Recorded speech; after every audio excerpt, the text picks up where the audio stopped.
I need some traction. You need some traction.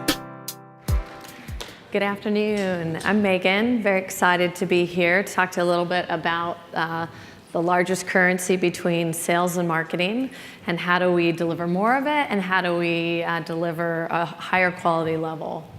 And it's really, I'm going to talk to the basics, but a little bit about my background. I'm CMO of MongoDB, an open source database company that many of you are built upon, many of your companies.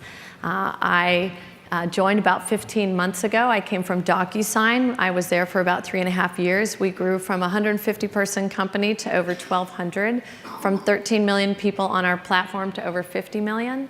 And so we saw some very fast growth. I also, on my one of my hobbies is helping and talking with startups and tech companies, and so there's several that I'm involved with, and I've learned just through pattern recognition some of the things that you can do to really accelerate the volume of leads that you bring into your funnel. A little bit about MongoDB and why it's relevant to this talk. This past year that I've been really focused on the things that I'm about to share with you. And some interesting stats to kick it off. We actually increased the traffic to our site on average 40% in this past year just by focusing on these things. We had a .com and .org site that we recently merged, but we increased 65% in our traffic on .com and 10% on .org. So if you think about it, if you can put these things in place that really draw more people to your site and then optimize the conversion, and as we learned from Des, the onboarding from there, you've got a pretty good formula going. So the next 20 minutes, I'm really going to talk about what does that program mix look like, and I think Des had a point. It's not just one thing, it's not just one bullet, it's many things that you're doing and working hard on. What do you need to get more leads? It's definitely people, technology, and process that are coming together. How do you measure your success? And what if you only have 10K? What does that look like? So this is one of my favorite slides. I use it on almost every single talk that I do. I think it's a shout out to all the marketers out there. Your job is hard. All the mix of things across underneath the funnel, it's all of this working together that brings people into the funnel, accelerates them through, and then keeps them as a customer. And so when you go on board or you're looking at a company, at least as a CMO, I look at where we excel and where we need to improve and where we have people focused on, and of course how our customers are actually digesting information. If your customers aren't watching webinars, you're not going to focus on webinars. If they're not at events, you're not going to be at events. But this is the overall mix that makes a lot of sense to get a lot more people into your funnel and through it. And the people. A lot of marketers think, it's just them and their team that's building the content that's going to pull it in and that's doing all of this, but it's actually not. It's that partnership with, your web team if they don't sit within marketing. I always recommend when you can pull the development of your website in. You need to be able to move fast. You need to be able to A/B test and have command of your web properties. And if that's outsourced, that really slows things down. From working with your sales standpoint, for those of you who are B2B, the sales team and that partnership, I believe, is really the success of any marketing organization. If you don't understand what your sales team needs and who they want to talk to, they're not going to talk to the leads that you send over. And so understanding the buyer is really important. When I joined MongoDB, we had a huge focus on developers, as we should. With wild adoption, those that are building out on it are the developers. But that's our open source and really our community. When it comes to buying the products that we sell, sales really needed to talk to the person who had the money, which was more IT ops, DB admins. So what were we doing as a marketing organization to build content that attracted those specific persona, and really understanding what our sales team needed. So when we brought in the leads, they worked them and they looked at them and they focused on them. And then of course, customer success, you've got to have that full funnel. It's not just about conversion, but it's onboarding and keeping them. So understanding, what are the things that your customer success deals with every day? Can you put an FAQ out there? Can you improve content so you reduce their call volume, but continue to bring people in? And then of course, analysts and thought leaders. A lot of people really don't care what you produce as a company, but they do care what thought leaders have to say. They care about the content they write. We've got the Gartner and Forrester and Aberdeen and a ton of other analysts out there, and people see what they're writing as value, and they want to come and learn more. And then, of course, your partners. So if we think about technology, really, is your website optimized to bring in more leads? And I will say in the past year, we brought on over 14 different technologies at MongoDB just in our marketing stack, and 4 or 5 in our sales technology stack. And a lot of it was based on getting people, 1, to find our website, 2, looking at things like SEO, Captura, for instance, having the right content to pull them in, and making sure we had compelling offers. Things like adding a download button. You know, the upper right-hand corner on your website is one of the most, besides the main call to action, people look to the upper right-hand corner. Just by adding a download, we doubled the number of enterprise downloads on our .com property. So it's these things, these simple things, that you should be focused on. I would say that your forms are your greatest asset. It's horrible when you look at someone's site and they're trying to do research through their forms. You just need the minimal amount of information so you can do follow-up, and you can segment appropriately, and you can talk to them in the way they want to be talked to.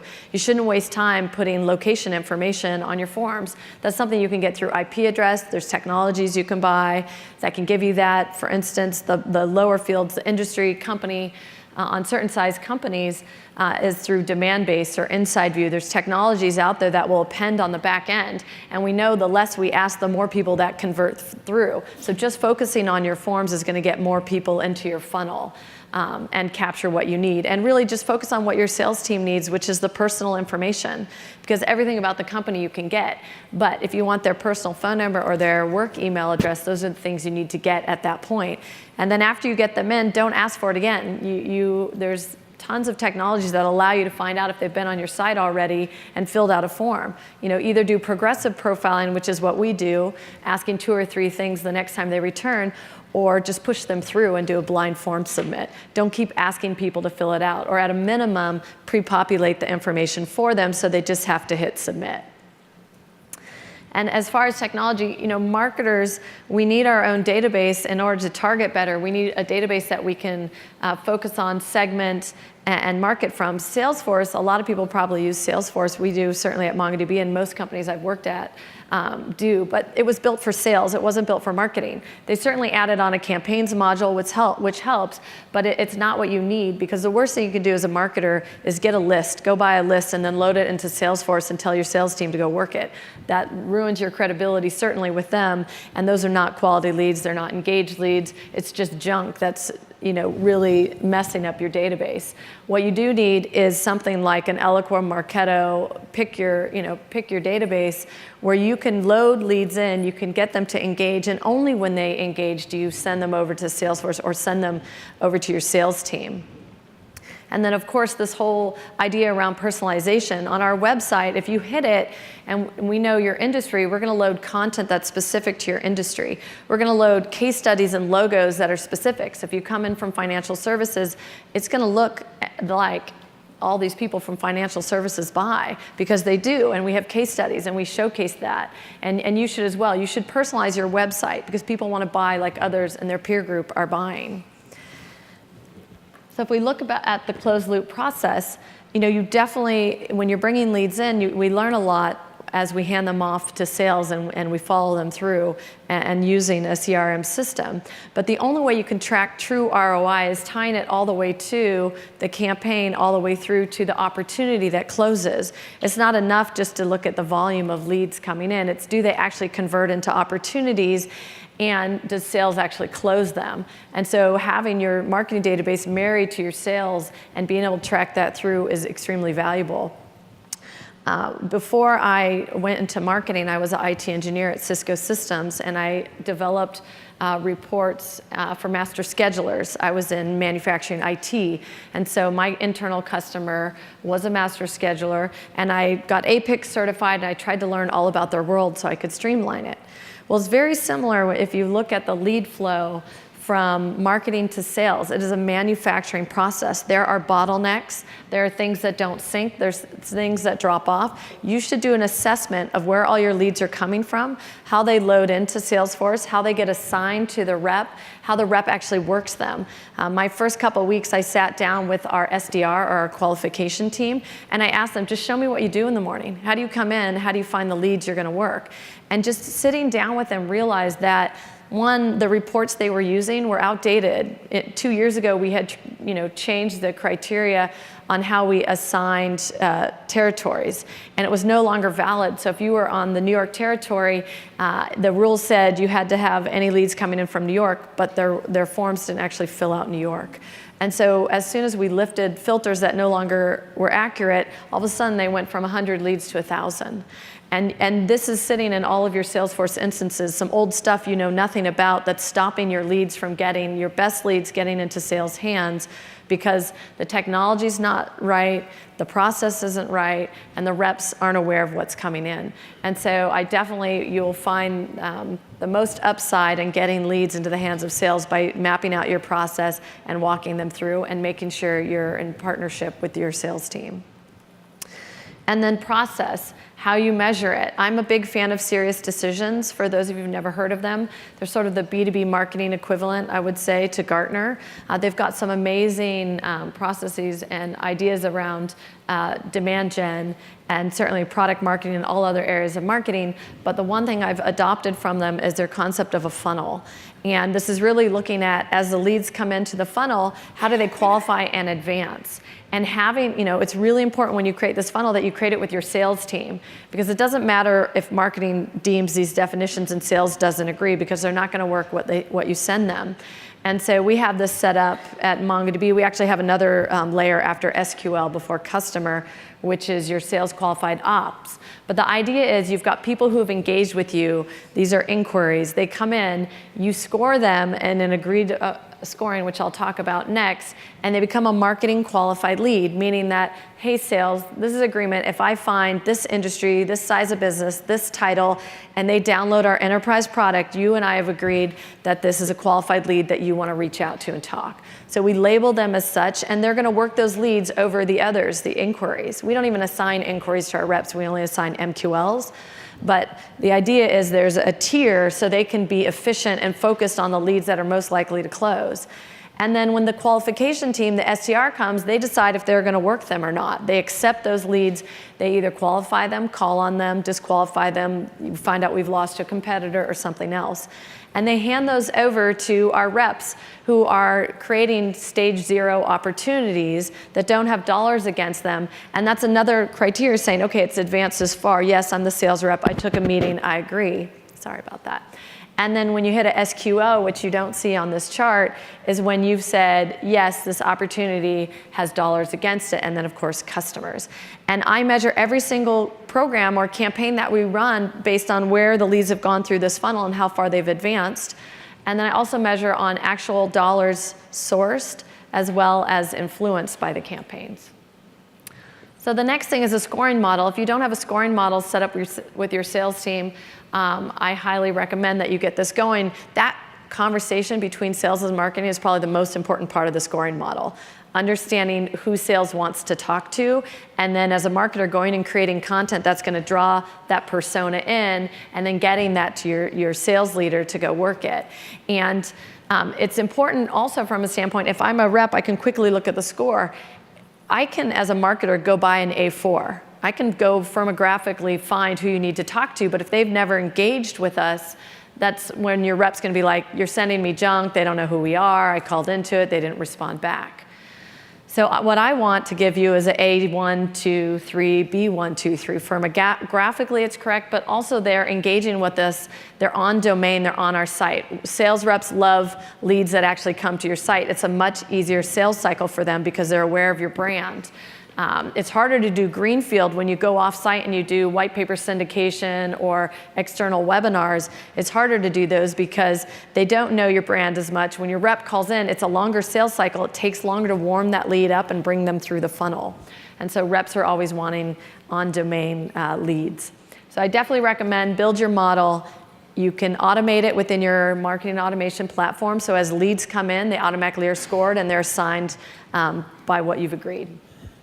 And then standardize your campaigns. I was actually surprised to hear, I was talking with one of the companies I advised this week, and they've never set up the campaigns module in Salesforce. So if any of you out there sitting in the audience and you've never set up the campaigns module, you need to go set that up. This is your insight into what campaigns and programs are actually working and tying to deals. And then you need to set up a naming convention so you can easily organize it and create the dashboards you need to see the ROI on what's going on. And then nurture program and optimizing that middle of the funnel inbound. At MongoDB, we have 23 nurture programs set up. It's based on your persona, so developer, IT ops, DB admin, C-level. It's based on the size of your business. It's based on the product that you are using with us. It's based on the size of your business, industry, and geography, if you're in Europe versus the US or Asia Pac.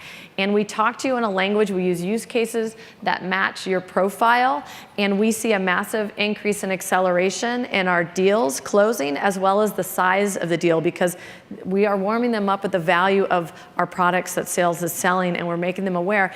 And don't just drop them out of a nurture program as soon as sales calls in. You should be running these in parallel with your sales team calling in, because your sales team is not going to cover everything of value, and it's hard enough for them to get people on the phone and to do demos. So this is really giving them air cover when they're calling in, and it looks very different. A marketing email is very different than a personal email. And over the 6 years of running automated nurture programs, I've never had an issue with these going at the same time. And measure of success, emails, it's not click-through, it's not open rates, it's do they actually convert, engage with the asset, and does sales actually create an opportunity, and do they close? And if you're doing email to someone, don't send them to a page with a form. If you already know who they are, don't make them fill out the form again. Automatically convert them through and give them the asset. And you can do a blind form submit, so you can still append it to the campaign and track influence, but it's really important. So what if I only have 10,000 per month? A lot of startups don't have a lot to deal with. When I joined DocuSign, I didn't have a lot of money. Social media and influencers are what I went after. I tried to find out, our main case was sales ops and sales leaders. So where did they go to get information, and how could I influence that audience? And I found writers of those audiences that I couldn't afford their $5,000 fee to write the paper, but they had a business themselves, and I could certainly horse trade with them and give them DocuSign in exchange for a discount on writing a white paper. You can horse trade, you have a valuable product, you can do exchange with some of these writers, and as they get to know your product and love it, it's easier for them to write about it. And so find your influencers, get them to speak on stage, get them to tweet about something, educate them. Certainly blogs and educational content. The reason we increased a lot of people coming to our website is we got better about SEO. We got better about writing technical content, displaying it. We got better using the technologies to draw them in, to make sure we are indexing our website better, and we saw that increase. All that matters. So when you think about results, and I look at MongoDB this past year, I already talked about, on average we increased, not on average, but year over year we increased people coming. And then when I look at our conversion rates year over year, we increased 160% and 92% just in mobile optimization. Just by having an easier form on your mobile phone, more people came through. So if you think about, I brought more people in, I converted more people, and then we increased our MQLs by 273%. So we had more qualified leads coming in for our sales team to go talk to. And when I look at the marketing database, we had about 800,000 in our database a year ago, and now we have 2 million.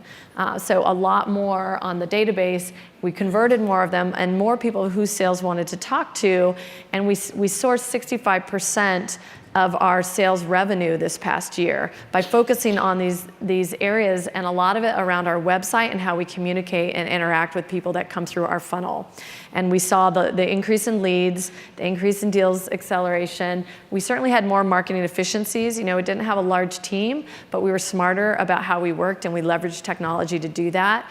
We documented the process, so as we onboarded more people, and especially sales, we worked with sales and enablement to make sure they understood the scoring model, they understood the information we were passing them, and they could convert faster. And having that strong partnership with sales is, I think, the life or death of a CMO, because when things don't go well, the person who goes first usually is the CMO, and the person who goes second is the head of sales, and the person who goes last is the CEO. So it's in your best interest for you marketers out there to partner with your head of sales and your sales team and make them successful, and tie the success of your marketing org to your sales team hitting their revenue targets.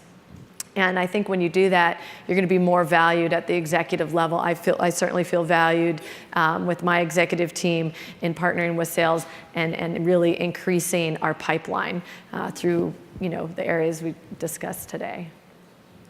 So thank you.